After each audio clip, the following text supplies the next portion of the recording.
जब तुम्हारा मन एक ही स्त्री के ख्यालों में डूबा रहता है, जब सुबह उठते ही उसका चेहरा, उसकी मुस्कान, उसकी बातें, उसकी चाल ढाल तुम्हारी आंखों के सामने घूमने लगती है और रात को सोते वक्त भी वही स्त्री तुम्हारी कल्पनाओं में छाई रहती है, तो समझो ये कोई सामान्य आकर्षण नहीं है।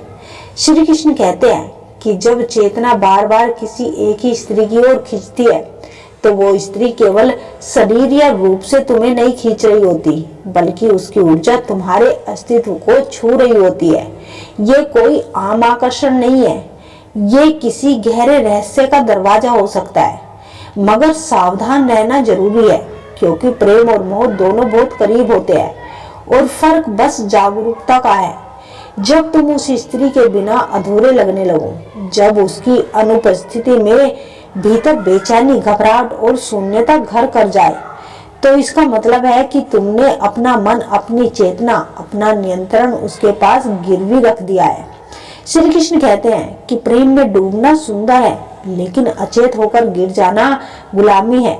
एक स्त्री के बारे में लगातार सोचना, हर काम में उसकी परछाई देखना, हर निर्णय में उसी की मौजूदगी महसूस करना, ये संकेत है कि वो स्त्री जल्दी ही तुम्हारे जीवन को गहराई से प्रभावित करने वाली है।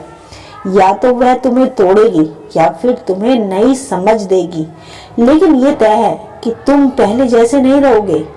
स्त्री जब तुम्हारे मन की दीवार पर उतरने लगती है, तो वह तुम्हारे जीवन का हिस्सा ही नहीं, वो तुम्हारा जीवन ही बदल देती है। श्री कृष्ण कहते हैं, जब भीतर की गहराई से आता है तो वह ध्यान का रूप ले लेता है, लेकिन जब वह सिर्फ वासना और कल्पना की उपज होता है, तो वो मोह बन जाता है और मोह अंत पीड़ा ही देता है। जो पुरुष अपने पूरे दिन के बारे में बार बार सिर्फ एक ही स्त्री के बारे में सोच रहा होता है, उसे ये जांचना होगा कि क्या वह प्रेम की ओर जा रहा है या केवल भावनात्मक निर्भरता का शिकार हो गया। जब तुम्हारे भीतर की ऊर्जा स्थिर न रहकर बार बार उसी स्त्री की ओर बहने लगे, तो यह संभव है कि वह स्त्री तुम्हारे पिछले जन्मों की कोई यात्रा रही होगी। एक ही स्त्री की यादों में बार बार उलझना एक प्रेम चेतावनी है।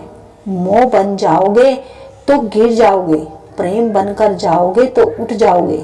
श्री कृष्ण कहते हैं, स्त्री कोई वस्तु नहीं है, वो ऊर्जा है। अगर तुम्हारा मन उसके चारों ओर मंडरा रहा है, तो देखो वो तुम्हें किस दिशा में लेकर जा रही है। अगर वो तुम्हें खुद से दूर कर रही है, तो वो तुम्हारे लिए नहीं है, लेकिन अगर वो तुम्हें खुद की ओर खींच रही है, करीब ला रही है, तो वो जीवन का वरदान है। इसलिए हर बार जब तुम्हारे ख्यालों में वो स्त्री लौटे, तो उसे ध्यान से देखो, मोह से नहीं। उसमें जो आकर्षण है वो तुम्हारी आत्मा से मेल खा रहा है या सिर्फ शरीर की तृष्णा से। श्री कृष्ण कहते हैं, कोई भी स्त्री तुम्हारा भाग्य नहीं, लेकिन वो तुम्हारे भाग्य की परीक्षा जरूर बन सकती है। अगर तुम सजग हो गए तो वह तुम्हारी ताकत बन सकती है।